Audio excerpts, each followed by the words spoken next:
I know some professors who refuse to teach on this. I'm biased, but I'm fair. Moral relativism.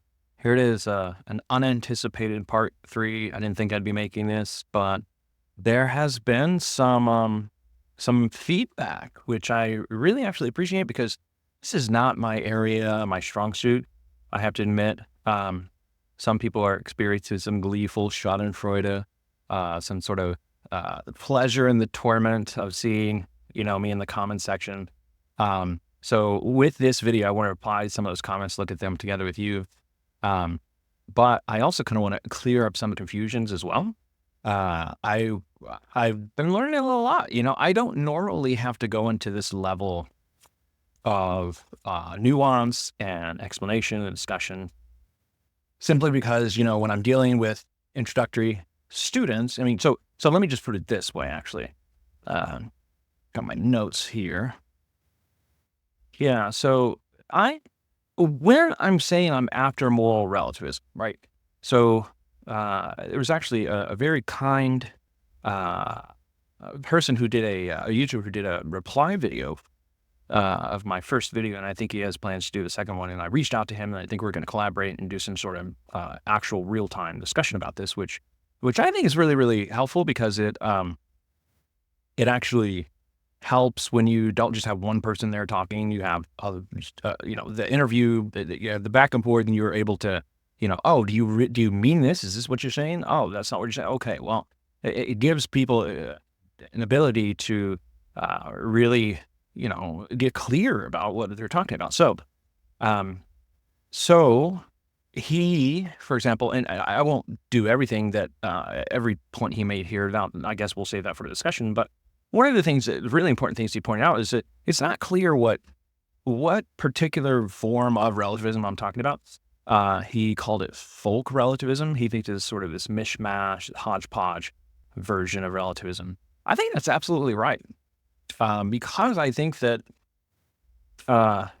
students who come into class, they're not, I'm concerned with what is the theory one holds, and then how one applies that theory in action. And unfortunately, there's this disconnect here because how you hold your beliefs, we hold all kinds of beliefs that are not, consistent. We have all kinds of beliefs that are contradictory. So it's not a matter of, oh, this is just like a natural outcome of my belief system, and I'm just going to practice like an ideal rational agent, and I'm just going to. So I expect when I'm assessing this of students, just to clarify, I expect them to be right with contradictions that they're holding. I expect them to have a general, inchoate, sort of unarticulated version, some version of relativism that they picked up along the way that didn't know how they originally got it. They couldn't tell you exactly the philosophical credentials of such a view, but they hold it and they assume it to be true. They believe it. And then when it comes to applying that in practical actions, they may not apply it consistently. In fact, I don't think you can apply it consistently. So that's why, I know it sounds like I'm sort of waffling here with well, which version is he talking about? We can, of course, get into the philosophical debates, the arguments for and against. I'll look at some of the comments. Hopefully that'll clear up some things some more. But that's why, I don't intend to be really waffly on these things. That's just how it comes out, unfortunately. And I could be clearer. I definitely acknowledge that. So there's that. Another thing, and I had already made this point to him, but he suggested that one thing that kind of rubs people the wrong way is that when I'm giving criticisms, or any person's giving criticism of relativism, it seems to entail that moral relativists are sort of terrible people. They're evil and monstrous, and they believe all sorts of things. They do terrible things. I never claim that, and I don't endorse that at all. I don't think that's right. I think you can be a relativist and be a really good person. Like, I'm an objectivist, so I would think, well, yeah, that person, they believe relatives, they just got the view wrong. They just happen to hold the correct moral view, right? If supposing objectivism is true, if that's the way the world really is, the picture of the world, the correct assessment of that would be, well, they just happen to, out of luck, out of reasoning, whatever, get the correct normative view down, and although they have the incorrect meta-ethical view. So they are right about their morals, those morals, and of course, they're wrong about them being relative or subjective, but they are right about certain things being morally good, certain things being morally bad. They got that right. So it's just similar to the sort of observation that some people make. There's this confusion, or maybe it's not an invited confusion. I don't know where it arises. You'll see this sometimes. So it'll be the idea that with respect to atheism, for example, you'll have people discussing the grounds of all morality, and they'll say, well, you have to have God in order to have objective morality. And an atheist will hear that and say, well, gosh, you don't think I can be a good person without God? And that's not the objection. Maybe we can talk about that later video, but that's not the objection being leveled against the atheist. The objection is, what is the ground of morality? So it could be, again, assuming that the real picture of the world is theism, you don't have to worry about anything because your morality is truly and objectively grounded.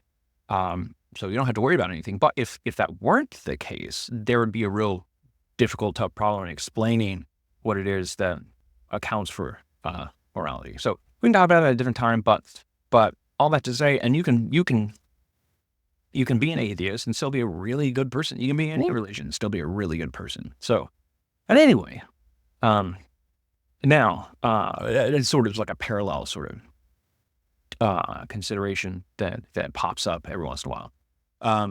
Yeah, but I think we'll see this more when I can have a person there real time asking me, hey, did you really mean this? What do you mean by this term? It turns out, I think, that upon seeing the video, I've seen it in full, taking notes. I've seen it almost a second full time. I think that a lot of the disagreements are merely verbal disagreements, and then a lot of the disagreements are just my lack of really explicating what I mean by certain things. So in any case, so what I mean by merely verbal disagreements is, so, and I think this will show up in the comments when we look at them, that when someone, you can just stipulate away a term that is being used, right? So I use atheism, for example, which is different. I'll just keep with that theme here, but it's not, I don't mean to suggest that this is part and parcel of the same thing as relativism. I'm trying to use an example. This is just on my mind. Atheism. Maybe I just stipulate that includes only positive rejection of God. Or you might stipulate to not only include positive rejection of God, but you might also include within atheism that term, you don't know if God exists. So maybe it's like a withholding belief. So it may just be like any absence of belief whatsoever. Of course, this if this sounds like gibberish to you, very basically, there are three epistemic attitudes one can hold with respect to any belief. Say, belief that P, propositional belief that P, and P is a placeholder for any proposition. Let the proposition P equal God exists. I can either believe P, these are the three propositions, epistemic attitudes. I can believe P, I can disbelieve P, like I believe the opposite thing, or positively reject it, or I can withhold.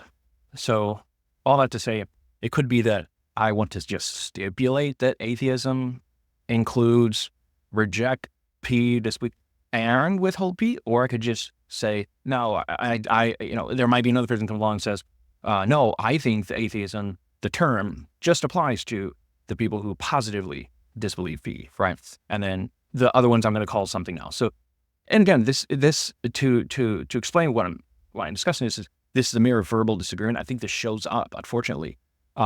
I had different education and background and training in this, so I learned things a certain way, and that's just, academics, they don't agree on everything, and but I think it's the concepts that we're after. And I think if we can get into the same virtual room, then we can get some clarity on these issues. So call it what you want. What relativism is. There are a couple of things here I could flag. I think I'll do that with the discussion plan. All right. So there's that, but there are points I wanted to make here. So I think at this point, we're 10 minutes in. I think that there is a way to argue. This is something that I sometimes include in my my classrooms when I discuss moral relativism versus subjectivism. Not sub. Kind of just elided there, but moral objectivism. And here's an argument for objectivism, or at least a defense of it. And so because one, as you remember from the first video, one thing that often motivates, I'm not saying that it's a good motivator, but what sometimes motivates people is that, well, there's disagreement everywhere. This is sometimes referred to as descriptive relativism. I don't like that term because it's not to me, it's not a form of relativism, but that's neither here nor there. We can talk about that later. But I can see how I can understand why, and I can understand why people want to call that a relativism. It totally makes sense. But I don't like calling that relativism because a descriptive relativism is just what we've referred to in the first video is just I think it was a descriptive thesis was what it was called. I think that's what it was called. Yeah. I don't remember if it was thesis or something. Anyway. In other words, I look out into the world. It's just a descriptive feature of the world. I look out into the world. I see that disagreement exists. That people they're going to disagree. They're going to evaluate. Now, I'm making a description about the way the world, people in particular, operate. Within their mindsets, they hold things to be relative. Now, that's merely a description of the way the world is, like in terms of what beliefs people hold. That's not a normative. That's descriptive. That's not saying, hey, and that's what people they're right about that. They should believe that. And relativism is right and everybody get on board. It's merely a descriptive. Different cultures or whatever you prefer, different individuals, whatever you're indexing, you should disagree about these things. So, and like I said, that's a major motivator for moral relativism. And so let me give you an example, because I think there's a reply here that defends the objectivist against that.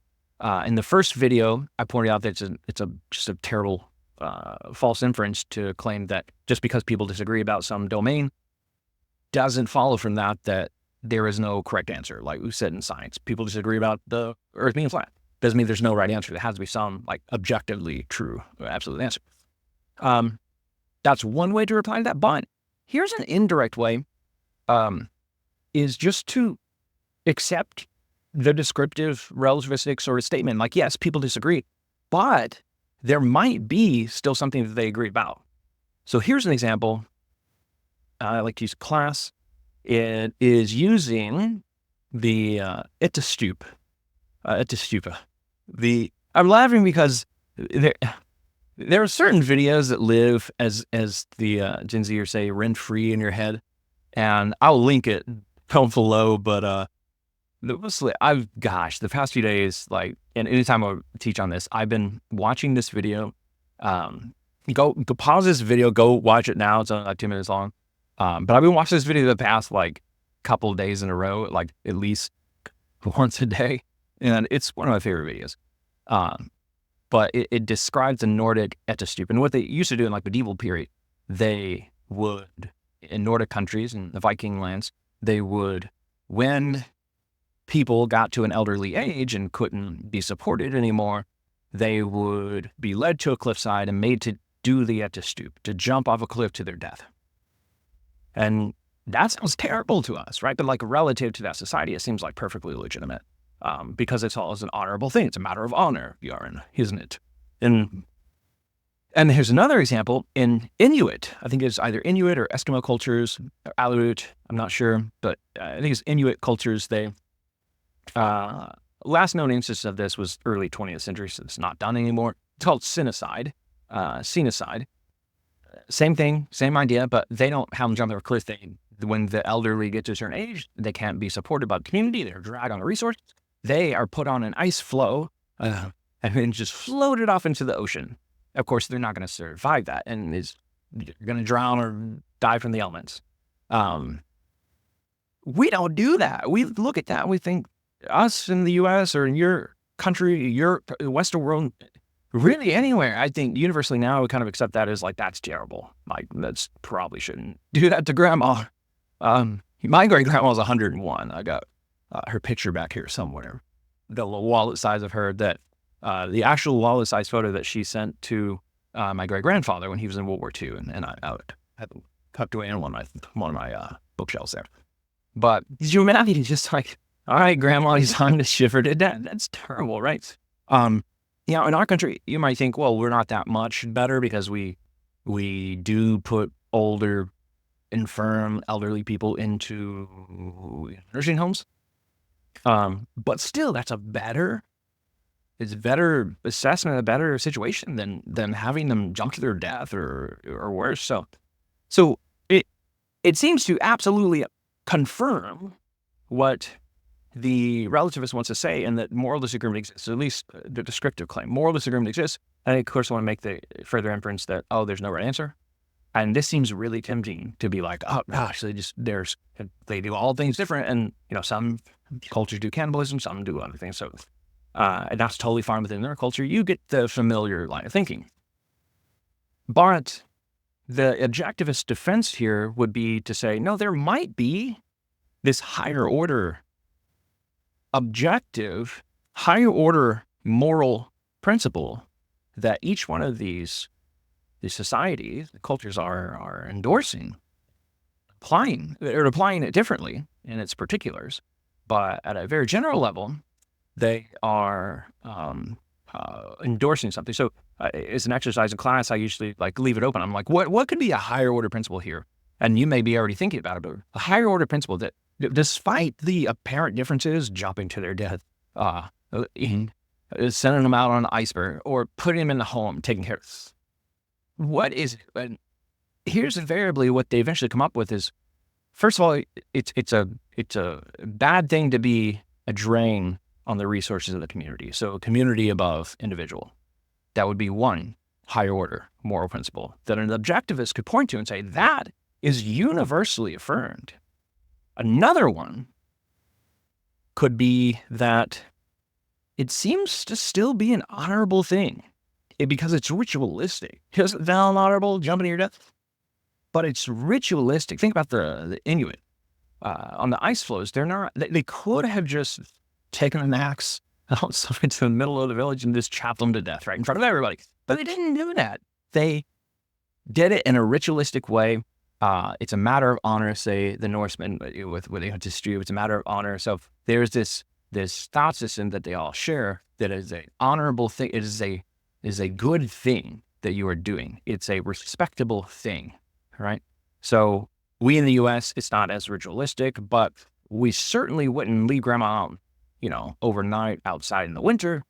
But in taking care of her, there is a sense in which all of those cultures I just described, what's the higher order principle? It's respect for elders. It looks different. How do you interpret respect for elders, right? And so in its particulars, it's going to manifest differently. But they all agree on this higher order. It seems universally, this respect or veneration of elder people. They are wise, they are worth listening to, so on and so on, right? And you may think, well, gosh, we don't do that in our society. Yeah, but that's a descriptive claim. Again, you may still think we don't do that, but we probably should. That would be a legitimate claim that's consistent with objectivism. All right. Now, before I lose, guys, I have got some comments to read because this really apply to what I was just saying. There was one comment here Bear with me for a sec. All right, here we are. So this came across my desk here. This commenter asked this: could there not be coexistence between moral relativism and moral absolutism? It's a nice, harmonious, compromising way. If you see that there are some difficulties and problems with one view and the other view that has its own sort of problems, then it would be a nice way if you could like say, well, I think they're both right in some cases. And I favor this sort of approach in some cases. Because there's certainly truth to be found in many places. So not all views are going to be like absolutely wrong. There is some truth in there, and that's what makes them attractive. Now, my answer to this, so this would be like, well, you can read the examples it gives, but I'd say no, I don't think this is true, because for this reason is the central core thesis of moral relativism: there are no objective moral truths. Now, you might want to stop me and be like, well, gosh, that's not relativism.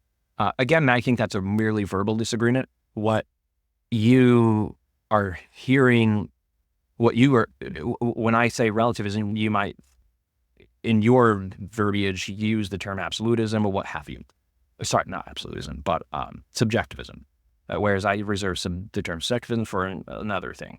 But if we are clear about the concepts here, I think subjectivism would be the right way to do this. There are certainly antirealism. There are no objective moral truths. Now, logically speaking, this is making a universal claim, such that all x's are x, or in this case, no s's are x. This is saying no, there are no objective moral truths that exist out in the world. Not a generalization. For example, most cases, s's are x. Now, gosh, who did it again? Okay. Now, a generalization does, let me start with the universal claim. The universal claim, you only need one instance to the contrary in order to falsify, in order to demonstrate that it's false. For example, take the claim, all freshmen are teenagers. Well, not all freshmen. All you can do is find one that's not a teenager, and then you've falsified that universal claim. All freshmen, right? The emphasis on all. Not all. I found one that's not, so that's actually not true. Not all of them are. But a generalization doesn't work like that. In most cases, or generally speaking, it would be just freshmen or teenagers. Or you might just see it with nothing ahead of it. You might just see it just said freshmen or teenagers. But implied there is, of course, the caveat. Well, generally speaking, in most cases, I mean, freshmen or teenagers. And in those cases, a couple instances contrary would not disprove, say, and a few non-traditional students. Yes, well, still, it is true that in general, most freshmen are teenagers. But that generalization is not the kind of claim that moral relativism making. It's not saying, hey, in most cases, most moral truths are not objective. No. It's saying there are none. So it is making this it's making this universal claim. There are none. So all you got to do is find one instance to the contrary, and it would falsify moral relativism. So in that case, or absolutism, if you prefer that term. Sorry, not absolute. Subjectivism, if you prefer that term. Yeah. So in that sense, it's rather easy to demonstrate because your task, not that they're easy to find objective moral truths, but I did just give you a couple of examples. Here's another example, actually. One is over here. Yeah. So this is so great. I found this on the internet. I don't know where it's from. I guess there's some sort of attribution down here. Yeah. But I found it. What's that? Catholic community, something. I had no idea. So I'm Catholic, I'm Christian, but when I grew up at the time, I actually saw this first in my high school. My history teacher had this in his room. At the time, it made me mad because it was like, what, I was like kind of a headstrong Christian. I was like, yeah, oh, you're just equating Christianity. It's not, of course, the Christian view, do unto others you would have them do to you. And I, of course, thought, oh, gosh, it's not the same thing, Christian. It's not the claim being made here, of course. The claim being made here or implied here is that it seems that we have, obviously it's articulated differently in Judaism. What is hateful to you, do not do to your neighbor. Sikhism, I am a stranger to no one, and no one is a stranger to me. I am a friend to all. Treat others with respect. Be kind to others. Treat others as you would want them to be treated. And implied in that is that you would want them to be kind to you. So that is a really, really good candidate for an objective moral truth. That is, or maybe in the terminology you like to use, absolute moral truth, however you want to put it. And you might say, as this other commentator said, they said, the golden, in fact, let me scoot up here and, right, yes, it was right here. This person says that the golden rule is subjective, it is universally subjective. And unfortunately, it kind of hid my reply for some reason. I don't know why. But it depends on, so this is the usage of relative or subjective or relative. I think that what he means by there is it's relative to each individual, how I go about applying this, right? Because if the moral imperative here is to, as I would have them do to me, well, that's going to be indexed to me. But again, it is understood that you wouldn't want people to treat you like crap. Like, nobody takes this lesson when you learn it as a kid as like, I'm going to go around being a jerk to everybody then, because that's what I like. Nobody does that, right? Nobody who's like really well formed, and that gets into like virtue ethics and stuff. But no sane person, let's say, if you want to put it that way. So yeah, it's indexed to me, it's relative to me, and that's only in that mere sense, only in like, well, I've got to think about myself first. But again, so okay, and this person's got to think about themselves, this person's got to think about this, and this person's got to think about it. But zoom out, and the principle at play here is universal or absolute, however you want to term that. I would term it universal, it applies everywhere, and objective, and mind or stance independent. So now, that is pretty much wraps up this video before it gets too long. I'd like to say more. I could about it, or want to ramble either. I don't want to turn anybody off here. I think I've said all that I need to say. There was a note that I was going to make about beauty here as well, but that could be its own video, I think. Yeah, so it's very fascinating. Anyway, but yeah, so I really appreciate all the people that have joined the channel and subscribed. My wife says I don't say this enough. She says to make sure I tell people to subscribe. You guys have been so kind that I don't really have to say it much, because there's been such amazing receptivity to this. I appreciate that so much. I really genuinely do. Because this started, and maybe I'll give you the full story at some point, just as a side project. It wasn't kind of my initial kind of career plan. It's not even a career choice, because, you know, as I tell people, they think you're on YouTube, you're making a ton of money. It's not true. Not true at all. These videos that everybody's subscribing to, not getting anything off them. My whole purpose of this was to get my proprietary course content out there, from behind the so-called university paywall. You got to pay for the course and all that. I wanted to be out there for free for everyone. So I'm happy and I'm encouraged by seeing such warm receptivity to it, because I, of course, am fascinated by these things. I think it's really fun to think about, and it's nice to find a community of like-minded people who like eat this stuff up and want to just watch a video about just random, obscure, arcane, esoteric stuff at some points. So I appreciate you. And of course, if you're not subscribed, let this be a reminder from my wife to make sure you subscribe. And I look forward to hearing from you next time. Take care.